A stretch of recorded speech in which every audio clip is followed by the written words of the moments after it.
Halo guys, Wilujeng Sumping. Kembali lagi dengan Mimin di sini, tentunya di channel Oranimo TV. Sebelumnya Mimin mau ucapkan terima kasih banyak buat teman-teman yang udah kasih saran buat channel ini. Masukan kalian sangat-sangat berarti buat Mimin untuk kembangin channel Oranimo TV. Dan pastinya Mimin akan selalu memperbaiki kesalahan-kesalahan yang terjadi. Jadi buat teman-teman yang belum subscribe, tolong subscribe ya. Dan buat teman-teman yang udah jadi sahabat terbaik Mimin dan channel ini, Mimin ucapkan terima kasih banyak. Semoga kalian sehat dan selalu bahagia. Oke deh, karena udah kelamaan nih ocehannya, jadi Mimin langsung aja ke jalan ceritanya. Yayu yang sudah terluka parah, ia pun langsung dihampiri oleh Chingyi. Chingyi pun menangis melihat Yayu yang sudah mengorbankan nyawa untuk melindunginya. Sontak saja para murid lain pun ikut bersedih melihatnya, karena diketahui sebelumnya Yayu terkena pukulan dari salah satu tetua aliran Tianhou, tepat di dada kirinya. Sehingga mereka pun menyimpulkan bahwa sedikit sekali Yayu bisa selamat untuk bisa hidup. Akhirnya Yayu pun meminta permintaannya kepada Qingyi untuk terakhir kalinya, sebelum ia benar-benar mati. Boleh tidak, sebelum aku mati, aku hanya berharap kau bisa menciumku sekali. Mendengar permintaan terakhir dari Yayu, Qingyi yang masih terus menangis pun mengiyakan permintaan itu.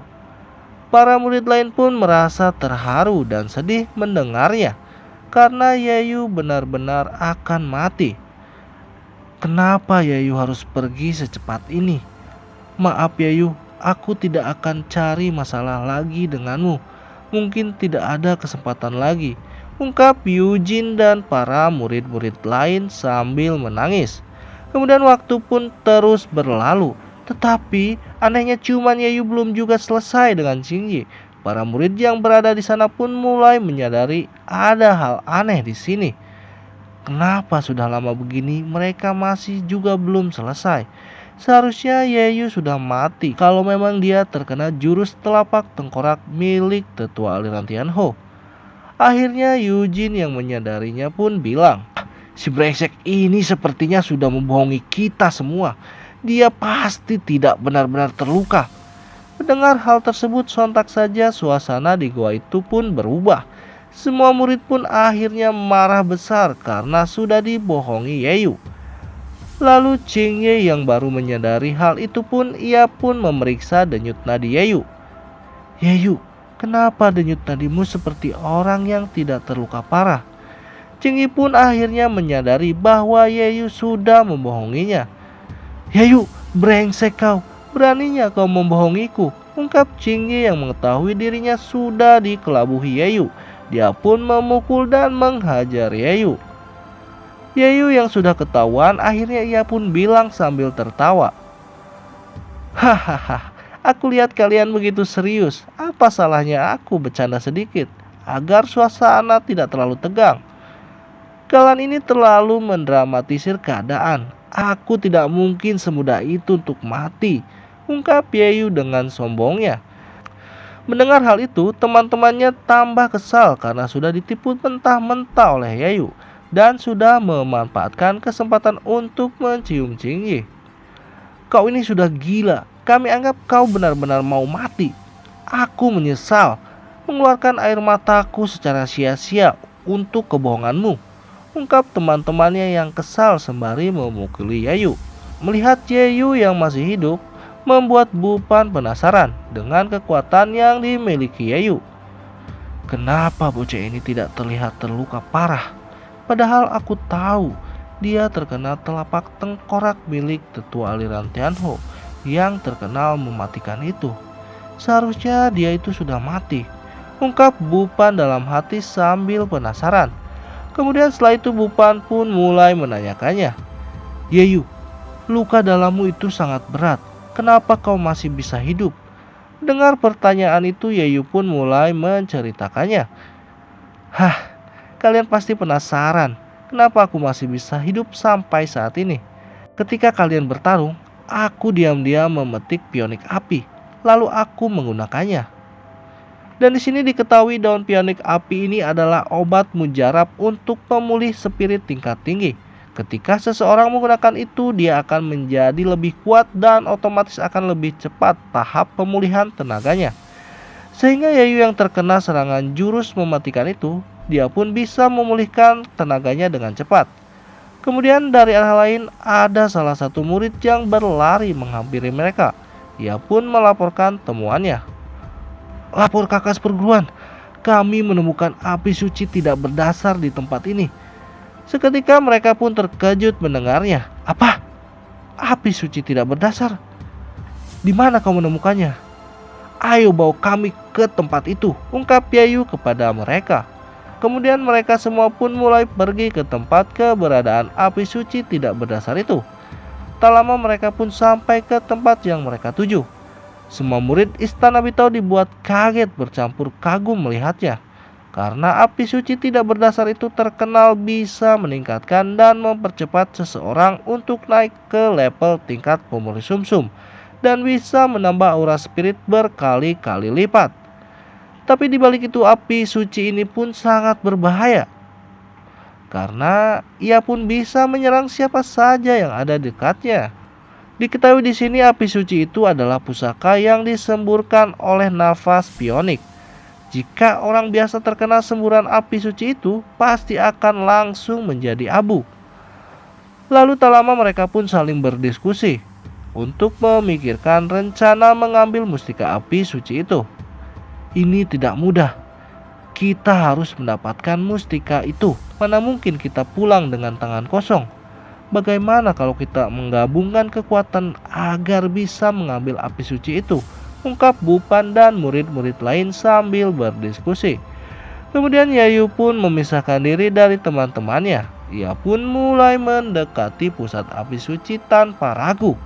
Lalu tak lama Cingyi pun mulai menyadarinya.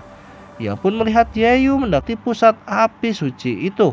Kemudian dengan khawatirnya ia pun berteriak, "Yayu, hati-hati, kau jangan ke sana." Cingyi yang khawatir pun dengan segera mengejar Yayu dengan maksud ingin menghentikannya.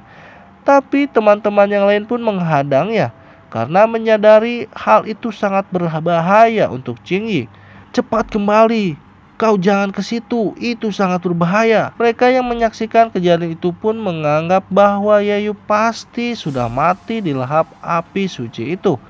Tapi kemudian mereka pun dikagetkan dengan suara langkah kaki yang keluar dari dalam api suci. Ternyata suara langkah kaki itu adalah suara Yayu yang keluar dari kobaran api suci sambil membawa mustika yang mereka cari. Dengan gaya ketengilnya, Yayu pun bilang ke teman-temannya, "Api suci tanpa dasar ini lumayan panas juga ya. Tapi sayangnya panasnya api ini belum bisa untuk membakar tubuhku," ungkap Yayu dengan gaya sombongnya. Melihat kejadian itu, semua murid dibuat kaget melihat kondisi Yayu yang masih hidup tanpa luka bakar sama sekali. Itu adalah mustika sakti. Apabila disentuh, yang menyentuhnya akan menjadi abu. Tapi Yayu bisa mengambilnya dengan tangan kosong. Bagaimana dia bisa melakukannya? Ungkap mereka yang melihatnya sambil keheranan. Mendengar hal itu, Yayu pun menjawabnya, "Sesulit itukah di pikiran kalian? Aku malah mengambilnya dengan mudah." Sebenarnya di sini Yayu memiliki keberuntungan karena dahulu dia pernah memakan obat mujarab yang ia curi dari keluarga Ziang. "Untung dulu aku pernah makan obat mujarab. Kalau tidak, mungkin aku sudah mati terbakar oleh api suci ini," ungkap Yayu bicara dalam hatinya. Kemudian Cingyi pun dengan tatapan yang masih terkesima, ia pun bilang ke Yayu, "Ini adalah jodohmu. Yayu, cepat gunakan mustika itu untuk naik ke tingkat pemberi sumsum." Mendengar perkataan Cingyi kepada Yayu, semua murid lain pun menyambutnya dengan sukacita. "Betul, Yayu, kami tidak keberatan dengan hal itu. Mustika api tanpa dasar itu telah memilihmu. Jadi cepat gunakan mustika itu untuk naik ke level pemberi sumsum." Yayu yang mendapat dukungan dari teman-temannya, ia pun langsung menggunakan mustika itu untuk naik ke tingkat pemberi sumsum. Kemudian Bupan pun menyuruh Jingyi untuk melindungi area itu dan menyuruh murid-murid lain untuk bersiap-siap menyerap aura spirit yang Yayu keluarkan dari mustika api suci tersebut untuk ke tingkat pemuri sumsum. Lalu di tempat lain Yayu pun sedang bersiap-siap untuk menyerap aura spirit dari mustika itu. Tapi di sini Yayu pun mulai merasakan keanehan saat menyerap aura spirit dari mustika tersebut. Ia pun seakan merasakan kembali ke saat awal dirinya mendapatkan kekuatan di dunia isekai ini.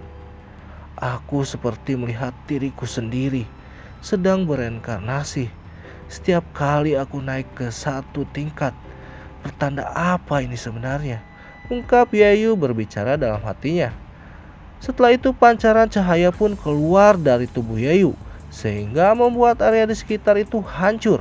Dan pancaran kekuatan dari cahaya itu pun sampai menimbulkan gempa di tempat itu, sehingga membuat semua orang di dalam gua berlarian menyelamatkan diri mereka masing-masing. Bupan, Duki, dan Yujin pun sempat mencemaskan keadaan Yayu dan Jingyi. Bagaimana dengan Yayu dan Jingyi? Mereka masih ada di dalam, ungkap Duki yang khawatir kepada mereka. Kemudian Bupan pun mencoba menenangkan kepanikan Duki dan Yujin. Jingyi sudah mencapai pemuri sumsum, jadi kalian tak usah khawatir dengan keadaan mereka. Pasti mereka akan baik-baik saja. Lebih baik kita cepat keluar dari gua ini, ungkap Bupan sambil menarik Duki dan Yujin untuk keluar dari dalam gua tersebut. Semua murid istana Bitao pun berhasil selamat dari reruntuhan goa tersebut. Mereka pun berkumpul di depan goa, kecuali Yayu dan Jingyi yang belum keluar dari dalam goa.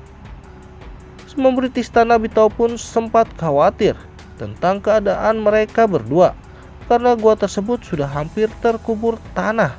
Tapi Yayu dan Jingyi belum juga muncul. Tapi tak lama mereka pun melihat ada cahaya emas yang muncul dari reruntuhan itu. Cahaya itu sangat silau. Itu apa? Sehingga mereka tidak bisa melihat dengan mata terbuka. Ada sinar yang keluar dari runtuhan itu. Aku tidak bisa melihat dengan jelas. Cahaya itu terlalu silau, ungkap mereka yang melihatnya.